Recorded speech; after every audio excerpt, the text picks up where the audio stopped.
আমাদের শিক্ষা ব্যবস্থা স্কুল কলেজ ইউনিভার্সিটিকে মুঘল বাহিনীর হাতে তুলে দিলেন। আমাদের উন্নয়নকে আপনারা লুটেরাদের হাতে তুলে দিলেন। বাংলাদেশ থেকে 26 লক্ষ কোটি টাকা আপনারা বিদেশে পাচার করলেন। দেশকে গড়লেন না, কিন্তু বিদেশের মাটিতে বেগম পাড়া গড়লেন। নির্বাচন ব্যবস্থাকে ধ্বংস করে দিয়ে এখানে যারা বসে আছেন তাদের কমপক্ষে 40% মানুষ, আমি বিশ্বাস করি, গত 15.5 বছর তারা কোনো ভোট দিতে পারেনি।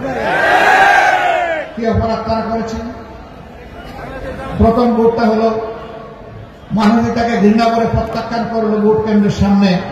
নিরীহ প্রাণীরা মনের শান্তিতে ঘুমায় থাকলো। আমি এই প্রাণীগুলোর নাম নিচ্ছি না, তখন পত্রপত্রিকা এবং মিডিয়ায় সেগুলো উঠে এসেছে।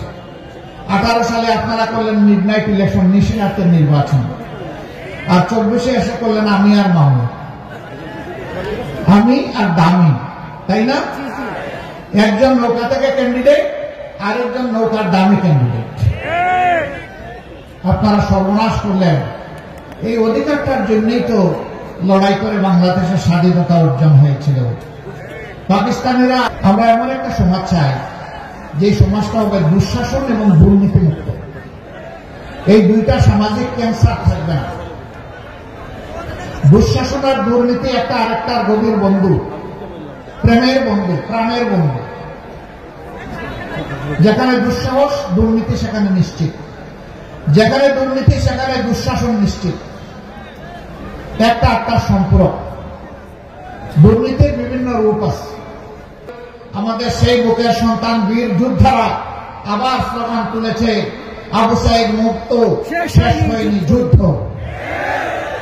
আমরা তাদের কণ্ঠে কণ্ঠ মিলিয়ে বলবো, ঠিকই তোমরা বলেছ, আবু সাইদ মুক্ত, শেষ হয়নি যুদ্ধ।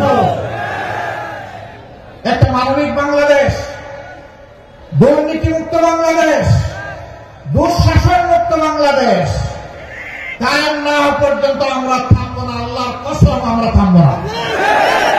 আমরা কোন রক্ত চক্ষু পরোয়া করি না। আমরা পরোয়া করি শুধু পরওয়ারদিগার আল্লাহ সুবহানাহু ওয়া তাআলাকে। এই পরোয়া করি না বলে আমাদের এত এত নেতাকে জীবন দিতে হয়েছে।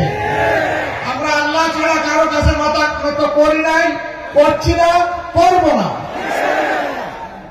1000 বছর শিয়ালের মতো বাঁচার চাইতে একটা শ্বাস সিংহের মতো নিতে চায়।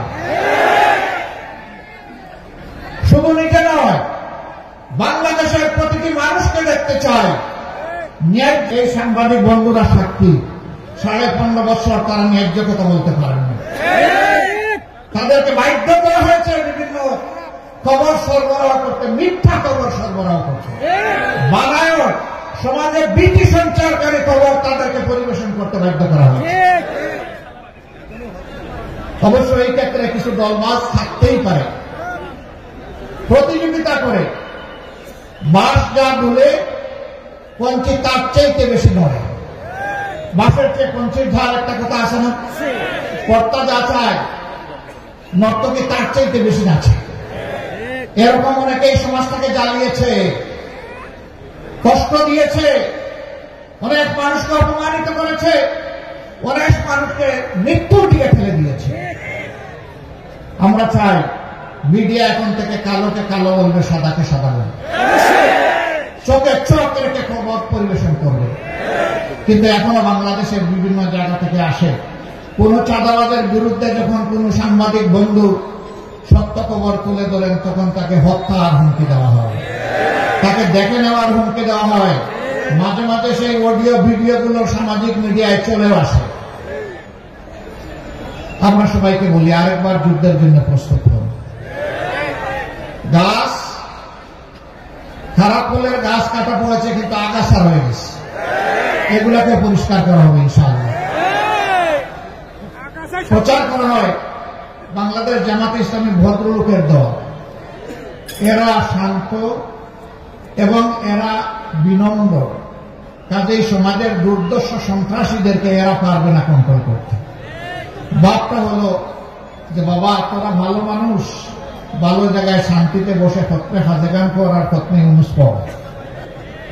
এই সমাজ আমরা চালাচ্ছি যেভাবে আমাদের পছন্দ আমরা এইভাবে চালাবো। আমাদের লুণ্ঠন চলবে, চাঁদাবাজি চলবে, দখল বাণিজ্য চলবে, ঘুষ চলবে, এগুলার ব্যাপারে তোমরা কথা বলতে চাইও না। তোমরা কথা বললে আমরা থামবো না। আমরা পরিষ্কার জানিয়ে দিচ্ছি, 15.5 বছর তো এইরকমই একটা সরকার ছিল, শেষ পর্যন্ত দুপুর বেলা রান্না ভাতটা অত খেয়ে যেতে পারলেন না।